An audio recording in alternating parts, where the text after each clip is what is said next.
ഈ തവണത്തെ ക്രിസ്തുമസ് ഞങ്ങൾക്ക് സ്പെഷ്യലാണ് കേട്ടോ. കാരണം മൂത്ത 2 മക്കൾ ബാംഗ്ലൂരിൽ പഠിക്കുന്നത്, 2 പേർക്കും ഒപ്പമാണ് കേട്ടോ വെക്കേഷൻ കിട്ടിയേക്കുന്നത്. ക്രിസ്മസിൻ്റെ വെക്കേഷന് 2 പേരും ഒന്നിച്ചാണ് വന്നേക്കുന്നത്. പലപ്പോഴും പല വർഷങ്ങളും നമുക്ക് മക്കളെ ഒന്നിച്ചടുത്ത് കിട്ടാറുണ്ടായിരുന്നില്ല. അങ്ങനെ ഇത്തവണ ഞങ്ങൾക്ക് 2 മക്കളെയും 4 മക്കളും ഒന്നിച്ച് ഞങ്ങളുടെ അടുത്തുണ്ട്. അപ്പോൾ അതൊരു വലിയ സന്തോഷം തന്നെയാണ്. പിന്നെ അവർ തന്നെയാണ് ഈ വർഷത്തെ ഉണ്ണിക്കൂട് കെട്ടൽ, ഉണ്ണിക്കൂട്ടിലേക്കുള്ളതുമായുള്ള ക്രാഫ്റ്റ് പരിപാടികളെല്ലാം അവർ തന്നെയാണ് കേട്ടോ ചെയ്യുന്നത്.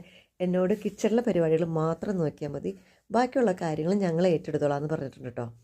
അങ്ങനെ ഉണ്ണിക്കൂടിൻ്റെ പരിപാടി ഒരാൾ ഏറ്റെടുത്തേണു, ക്രാഫ്റ്റിന് രണ്ടാൾ ഏറ്റെടുത്തേണു, ഒരാൾ അവന് പറ്റുന്ന രീതിയിലുള്ള കാര്യങ്ങൾ അവനും ചെയ്യുന്നുണ്ട് കേട്ടോ. അങ്ങനെ നട്ടപ്പുറ വെയിലത്താണ് ഇവർ കാര്യങ്ങളെല്ലാം ചെയ്യുന്നത്. എന്നാലും ഞാനിടയ്ക്ക് വന്ന് ഇഷ്ടക്കേട് പറയുന്നുണ്ടെങ്കിലും അവരെന്നോട് പറയും, മമ്മി അതൊന്നും ശ്രദ്ധിക്കാൻ നിൽക്കണ്ട, ഈ വശത്തേക്ക് വരണ്ടെന്നല്ലേ പറഞ്ഞായിരുന്നത് എന്നൊക്കെ എന്നോട് പറയൂ കേട്ടോ. അങ്ങനെ എന്നെ ഓടിച്ചു വിടും. അങ്ങനെ വീടിൻ്റെ പരിസരമായാലും എല്ലാം നല്ല ഭംഗിയാക്കി അവർ വൈകുന്നേരം ആയപ്പോഴത്തേക്ക് എല്ലാ കാര്യങ്ങളും ഭംഗിയാക്കിയിട്ടു. ക്രാഫ്റ്റ് പരിപാടികൾക്ക് അവർ ചെയ്ത വർക്കുകളൊക്കെയാണത്. എന്തായാലും ഞാൻ ചെയ്യുന്നതിലും ഭംഗിയായിട്ട് അവർ ചെയ്യുന്നുള്ള പ്രതീക്ഷ എനിക്കുണ്ടായിരുന്നു. അതുപോലെ തന്നെ അവർ ചെയ്തിട്ടുണ്ട് കേട്ടോ. പിന്നെ നമ്മുടെ ബൊഗെയിൻ വില്ലയ്ക്ക് പെയിൻ്റ് അടിക്കാനുണ്ടായിരുന്നു, വെറും ഡ്രമ്മിൽ തന്നെ ഇറക്കി വെച്ചായിരുന്നു. ഈ വർഷം നമ്മൾ ചെടിച്ചട്ടിയിലേക്ക് പറിച്ച് വെക്കുമ്പോൾ ആ പൂവ് ഉള്ളത് തന്നെ വാടിപ്പോവും.